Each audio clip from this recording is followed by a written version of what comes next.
Hello dear students, कैसे हैं बेटा आप लोग।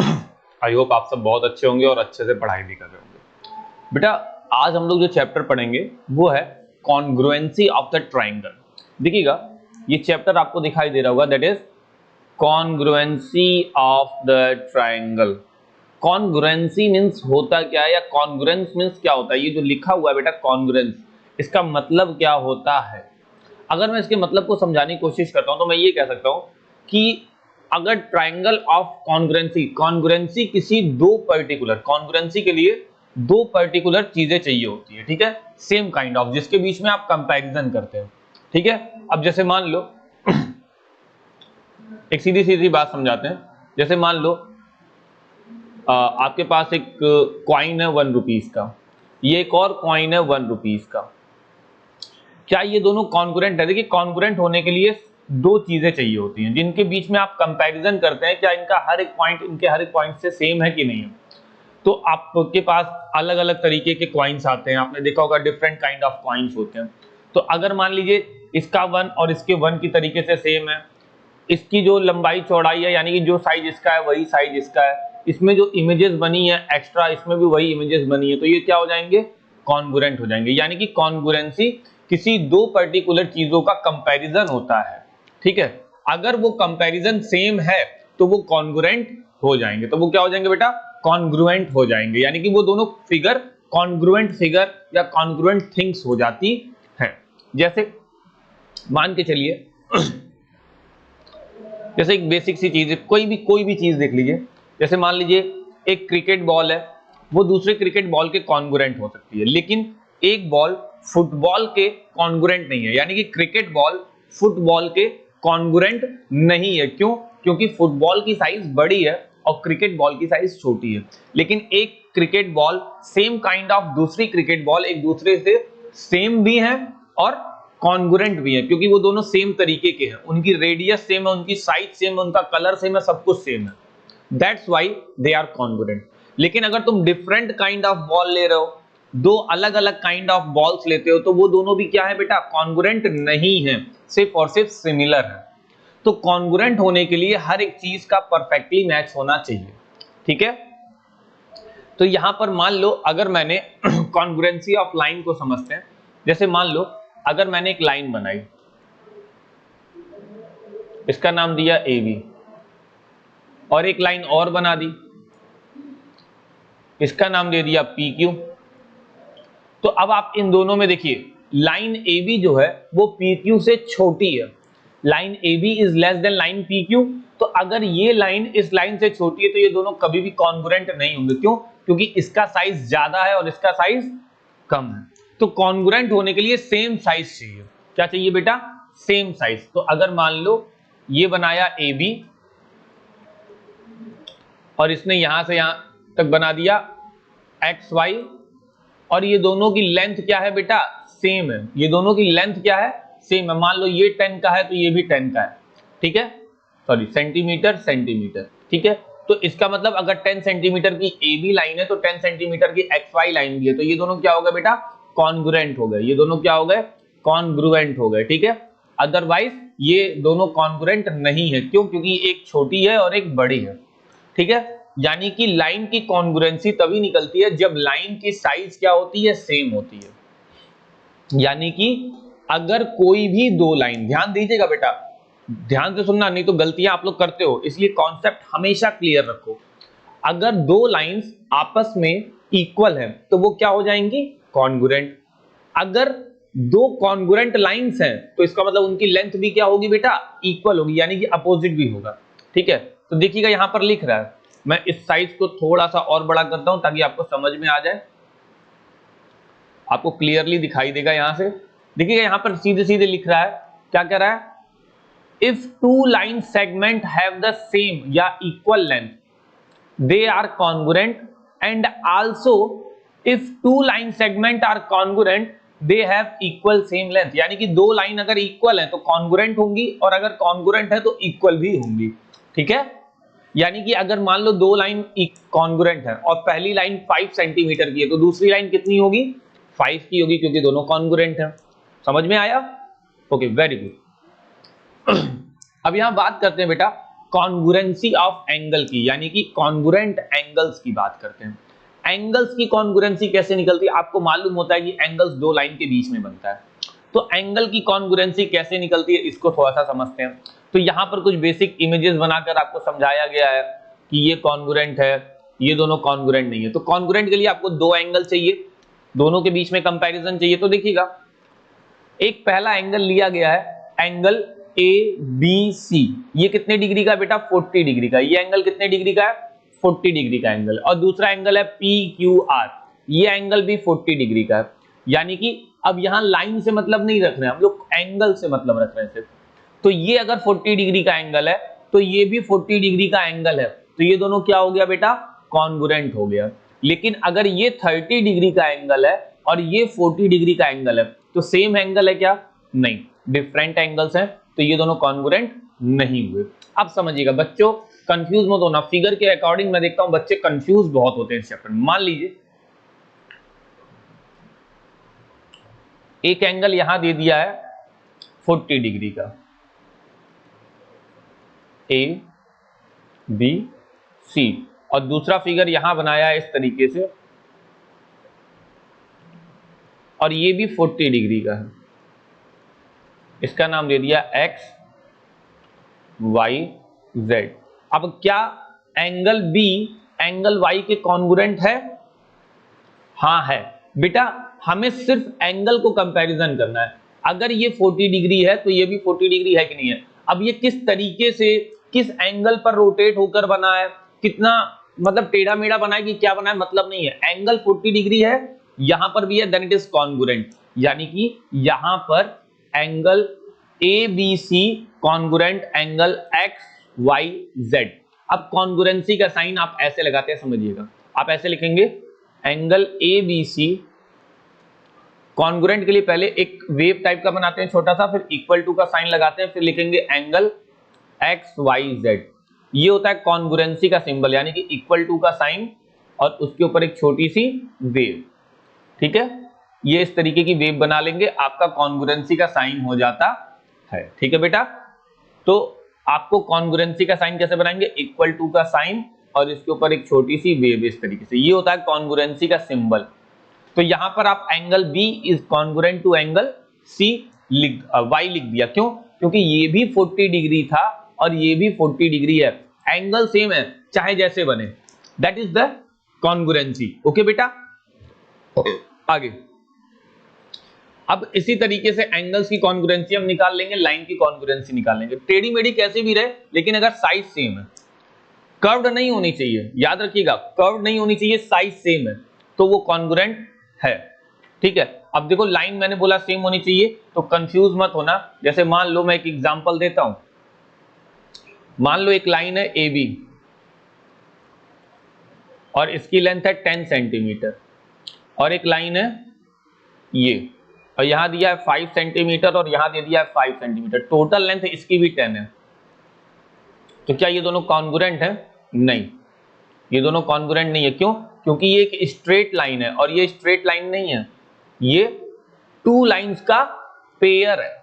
ये एक सिंगल लाइन है और ये टू लाइंस हैं, दैट इज व्हाई ये कॉन्ग्रुएंट नहीं है। साइज सेम होने से मतलब नहीं है, टोटल लेंथ इसकी 10 है और इसकी 10 है, कोई मतलब नहीं है, ये कॉन्ग्रुएंट नहीं है, क्योंकि इसमें दो लाइंस यूज हो रही है, X Y and Y Z, और वो एक सिंगल लाइन है।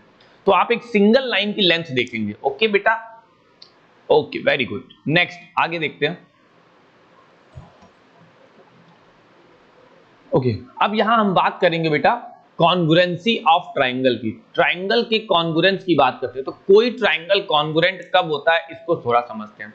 तो कॉन्ग्रुएंसी ऑफ ट्राइंगल का मतलब ये होता है कि अगर दो ट्राइंगल कॉन्ग्रुएंट करने हैं तो उसमें कुछ बेसिक सी चीज हमारे कॉन्ग्रुएंट देखनी होती है। क्या क्या? अब देखो ट्राइंगल आपने पढ़ा है कि हर एक साइड दूसरे साइड के इक्वल होती है, यानी कि पहले ट्राइंगल की एक साइड, यानी कि तीनों साइड रिस्पेक्टिवली दूसरे ट्राइंगल की साइड्स के कंपैरिजन में क्या होनी चाहिए? इक्वल आनी चाहिए। और इसी तरीके से सेम उनके बीच का एंगल भी उनके बीच के एंगल के इक्वल आना चाहिए, तो वो दोनों ट्राइंगल क्या होंगे? कॉन्ग्रुएंट होंगे। ओके, तो आइए इसको थोड़ा सा समझते हैं with the help of the image, किस तरीके से हम इसको लिखते हैं और किस तरीके से करस्पॉन्डिंग साइड्स को, ठीक है, करस्पॉन्डिंग साइड्स को कैसे दिखाएंगे हम लोग, ठीक है। तो आपको यहाँ पर पहले मैं एक यहाँ इमेज दिखा देता हूँ, ये इमेज देख ही रहे हैं आप, मैं साइज को थोड़ा सा बड़ा कर देता हूँ ताकि आपको अच्छे से क्लियरली दिखाई दे। देखिएगा आपको एक ट्राइंगल दिख रहा है, ट्राइंगल ABC, और एक ट्राइंगल दिख रहा है PQR। तो ये सेम तरीके का सेम काइंड ऑफ ट्राइंगल दिख रहा है। तो यहाँ पर ये जो वर्टिस A है वो वर्टिस B की करस्पॉन्डिंग वर्टिस है, यानी कि A करस्पॉन्डिंग टू P, और ऐसे ही B करस्पॉन्ड टू Q, और ऐसे ही C करस्पॉन्ड टू R। तो ये AB लाइन होगी तो ये PQ लाइन होगी, यानी कि AB लाइन PQ लाइन के इक्वल है, ओके। ऐसे ही BC लाइन QR लाइन के इक्वल हो जाएगी और AC लाइन PR लाइन के इक्वल हो जाएगी। तो ये करस्पॉन्डिंग साइड्स हो गए, यानी कि AB करस्पॉन्डिंग साइड्स PQ, ठीक है। सेम इसी तरीके से BC corresponding sides QR and AC corresponding sides PR। तो ये करस्पॉन्डिंग साइड्स हो जाएंगे बेटा, ठीक है। अब ऐसे ही आएगा करस्पॉन्डिंग एंगल्स। करस्पॉन्डिंग एंगल्स का मतलब ये वाला एंगल, तो जैसे एंगल A, यानी कि angle BAC, angle A vertex A पे बन रहा है तो यहां पर बनेगा वर्टिस P पे, यानी कि angle A correspond angle P, ठीक है।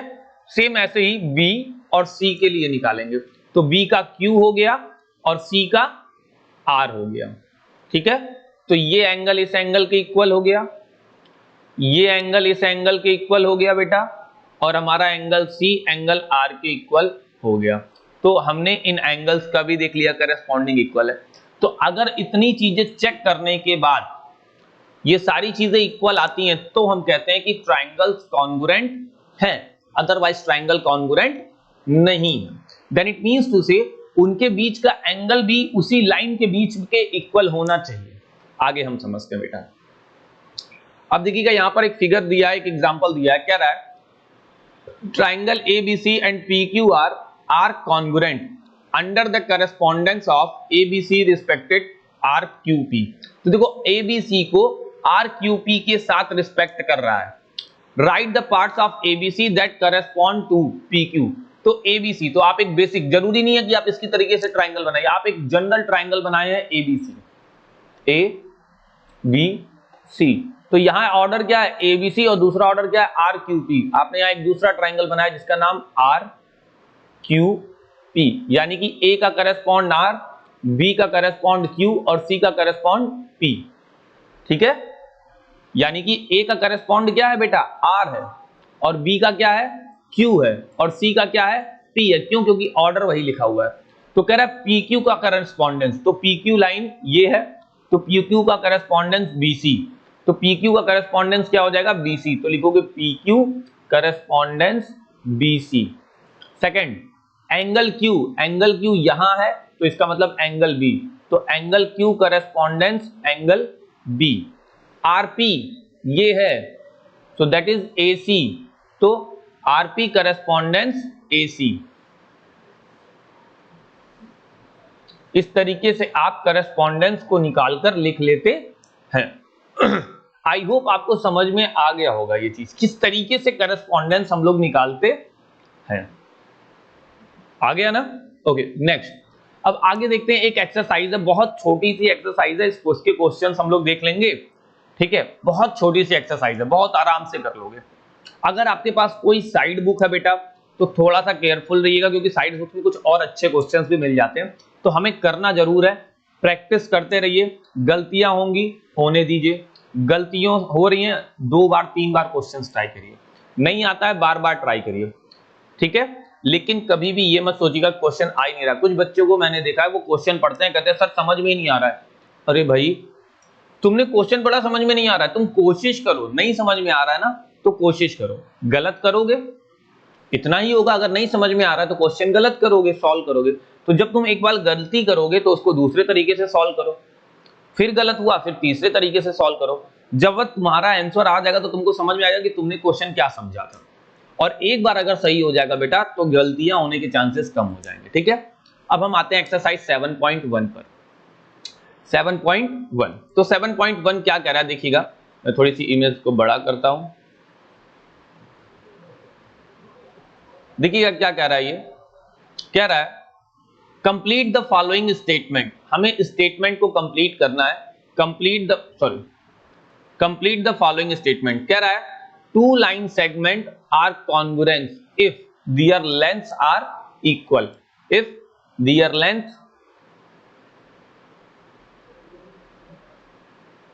आर इक्वल, अगर उनकी लेंथ इक्वल हो तो। Next, among two congruent angles one of measure is 70 degree, the measure of, बेटा उस साइड में, one of measure is 70 degree, the measure of the other angle, तो बेटा कॉन्ग्रुएंट है, एंगल क्या है, कॉन्ग्रुएंट है। अगर एंगल कॉन्ग्रुएंट है तो उसकी दोनों मेजरमेंट सेम आएगी। तो अगर एक एंगल का सम, एक एंगल की वैल्यू 70 डिग्री आ रही है तो अनदर एंगल की वैल्यू भी कितनी आ जाएगी बेटा, 70 डिग्री आ जाएगी। क्यों? क्योंकि ये दोनों के दोनों एंगल्स जो है बेटा वो कॉन्ग्रुएंट हैं। क्या है बेटा, कॉन्ग्रुएंट है। Next, when we write angle A is equal to angle B, then we actually means A is equal to B, then it means, अब हम यहाँ इक्वल तो लिखा हुआ है, इसका मतलब हम यहाँ क्या लिखेंगे, it actually means A congruent B, then it actually mean angle A congruent angle B, ठीक है। या करस्पॉन्डिंग मैंने लिख दिया तो यहाँ कॉन्ग्रुएंट लिख देना आप लोग को, ठीक है। मैं यहाँ कॉन्ग्रुएंट का साइन बना देता हूं, तो यहां क्या लिखोगे, angle A congruent angle B, ठीक है, ये आप लिख सकते हो, बहुत इजी है। Next, third, if triangle ABC is congruent, देखो यहां पर कॉन्ग्रुएंट का सिंबल बना है FED, under the correspondence of this ABC और FED, right all the corresponding congruent part of triangle. क्या क्या लिखोगे और कैसे कैसे लिखोगे थोड़ा सा देखते हैं। तो मैं इसको हल्का सा यहां पर इरेज करता हूं और यहां पर मैं दो ट्राइंगल्स बना के आपको समझाता हूं। देखिएगा बेटा, पहला ट्राइंगल आप बनाएंगे,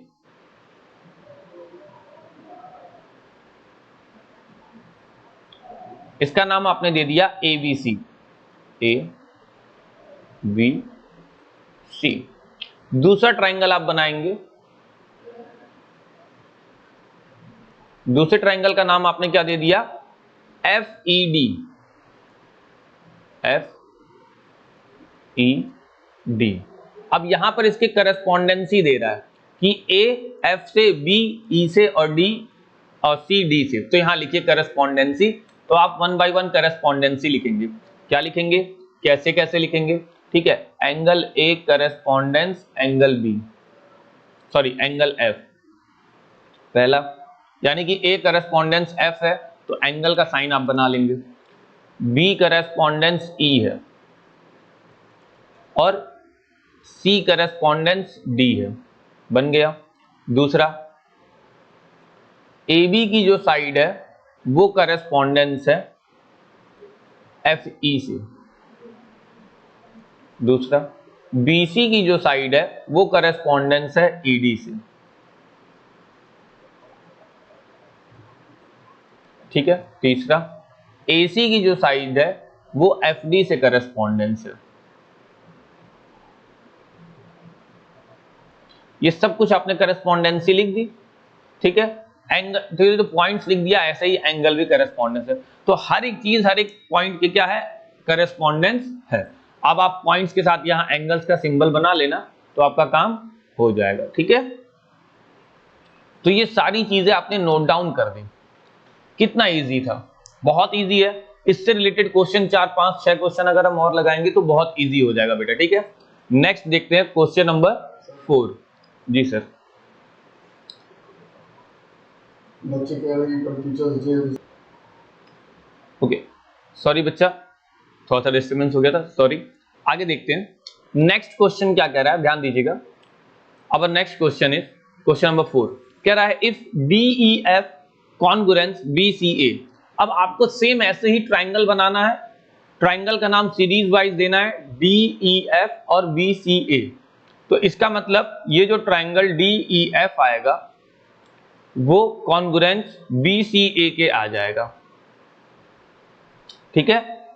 अब आपको कह रहा है BCA, the correspond to angle E, अब एंगल ई का करस्पॉन्ड एंगल सी आ जाएगा, ईएफ का करस्पॉन्ड सी आ जाएगा। आप ऐसे ट्राइंगल बनाएंगे और ट्राई करेंगे तो आपको बहुत ही आसानी से इनकी करस्पॉन्डेंसी दिखाई देती है। ऐसे ही एंगल एफ का करस्पॉन्ड क्या आ जाएगा, ए, और डीएफ का करस्पॉन्ड क्या आ जाएगा, एस बी, ठीक है, या बी ए या ए बी, कुछ भी लाइन कहिए, तो कोई फर्क नहीं पड़ेगा। तो बेटा ये सारे क्वेश्चंस इतने इजी हैं कि आप चाहो तो तुरंत लगा लो, ठीक है। ये सारे क्वेश्चंस बहुत इजी होते हैं। तो ऐसे ही कुछ क्वेश्चंस आप घर पे भी ट्राई कीजिए। कुछ बेसिक आपके पास साइट्स बुक होती हैं, उनसे ट्राई करिए, इनके एग्जाम्पलर आते हैं, उनको ट्राई करिए। तो इससे क्या होगा ना कि अगर आप नंबर ऑफ क्वेश्चंस ज्यादा अटेम्प्ट करते हैं ना बेटा, तो आपकी क्लियरिटी ज्यादा आती है, यानी कि आपके डाउट्स मिनिमम होते हैं और आपकी क्लियरिटी ज्यादा होती है। आपसे जो मिस्टेक होने के चांसेस हैं वो मैक्सिमम है, लेकिन धीरे धीरे वो एक बार खत्म होना स्टार्ट करते हैं तो आपके लिए कोई प्रॉब्लम नहीं आती है, ठीक है। दैट्स वाई मैथ से दूर मत भागिए बेटा, मैथ के और पास जाइए, उसके इतने डाउट्स या इतने क्वेश्चन लगा लीजिए कि कोई डाउट्स ही ना बचे, ठीक है।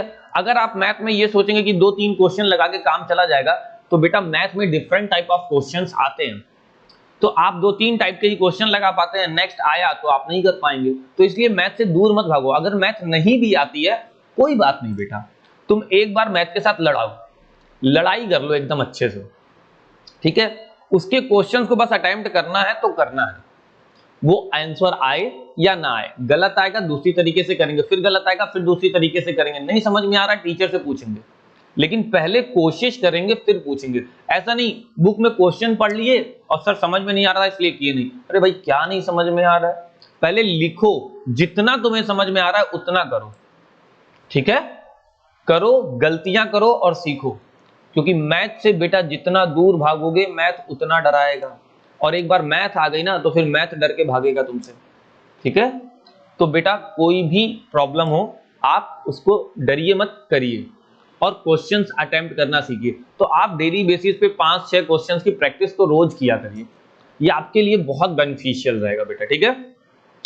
तो अब इसके बाद क्या आता है, क्राइटेरिया फॉर द कॉन्ग्रुएंसी। देखो कॉन्ग्रुएंसी तो हम लोग देख लिए, लेकिन इसके कुछ बेसिक क्राइटेरियाज होते हैं, तो इनके क्राइटेरियाज को जो होगा हम लोग कल के लेक्चर में डिस्कस करेंगे। दैट इट मींस टू से नेक्स्ट लेक्चर में हम लोग इनके बेसिक क्राइटेरियाज को डिस्कस करेंगे कि क्या क्या क्राइटेरिया ऐसा होता है कि जब दो ट्राइंगल कॉन्ग्रुएंट माने जाते हैं, और उन क्राइटेरियाज के बेसिस पे हम ये भी देखेंगे कि क्या दो ट्राइंगल्स इक्वल या कॉन्ग्रुएंट हैं या नहीं है।